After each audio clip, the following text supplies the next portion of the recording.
जब अमेरिका के top generals Bharat के मिसाइल प्रोग्राम्स को सैटेलाइट से मॉनिटर कर रहे थे, जब चीन अपनी जासूसी ड्रोन टेक्नोलॉजी को भारत के बॉर्डर पर तैनात कर चुका था, तब भारत के दो लड़के एक हॉस्टल के कमरे में बैठकर एक ऐसा हथियार बना रहे थे जिसे देखकर दुश्मनों के सैटेलाइट्स भी अंधे हो गए और भारतीय सेना खुद हैरान रह गई।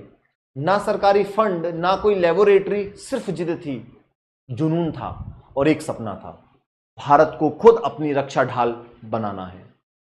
यह कहानी किसी आम स्टार्टअप की नहीं है, यह है उस क्रांति की शुरुआत जिसने भारत की रक्षा नीति को हिलाकर रख दिया।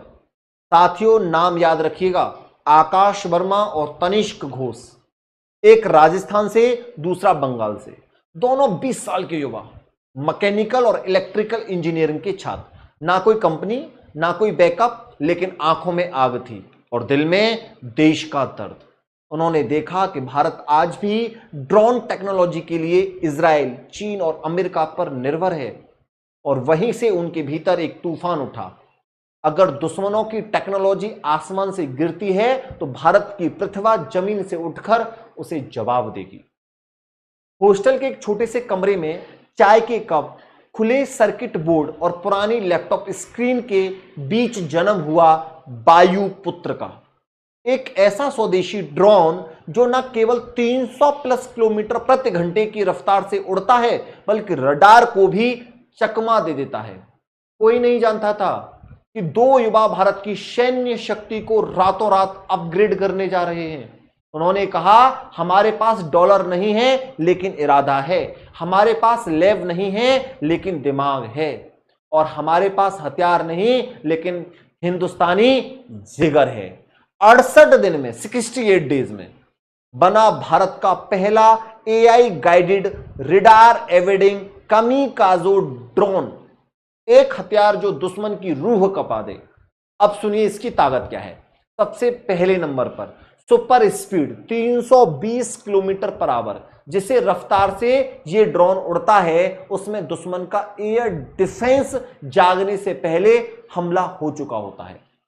नंबर 2, रिडार ब्लाइंड, ये किसी भूत की तरह आता है, कोई बीप नहीं, कोई अलार्म नहीं, सीधा निशाना और तबाही।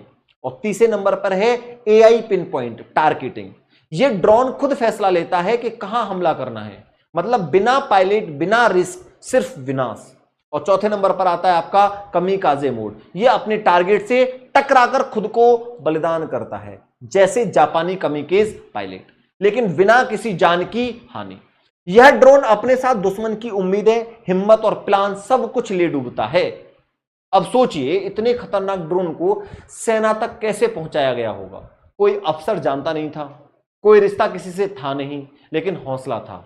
लिंक्डइन सभी ने सुन रखा होगा। लिंक्डइन पर सेना के अफसरों को सीधे मैसेज किया, सर हमारे पास भारत की जरूरत की चीज है, एक ऐसा ड्रोन जो देश की रक्षा बदल सकता है। यह कोई मामूली कदम नहीं था, ये वही सोच है जिससे राष्ट्र बनते हैं। और सेना ने जवाब दिया, सीधा बुलाया दिल्ली कैंट के हाई सिक्योरिटी जोन में लाइव डेमो के लिए।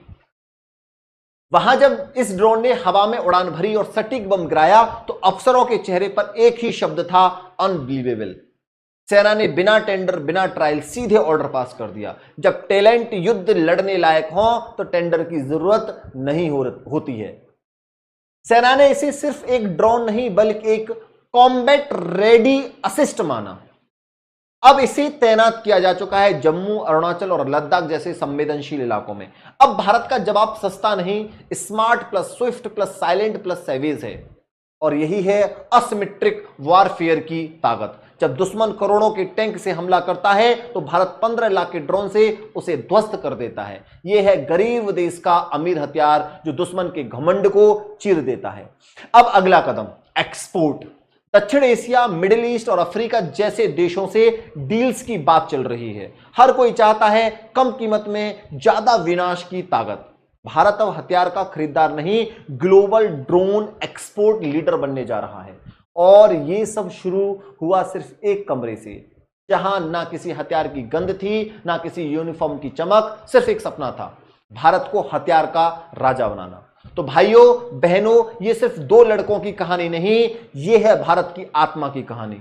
यह उस आग की कहानी है जो अब कॉलेजों, लैब्स और स्टार्टअप्स में धधक रही है। अब देश के युवा सिर्फ नौकरी नहीं, रक्षा नीति बना रहे हैं। अब कोई भी हमें टेक्नोलॉजी में पीछे नहीं कह सकेगा, क्योंकि हम भारत हैं। हम बंद कमरों से भी ब्रह्मास्त्र बना सकते हैं।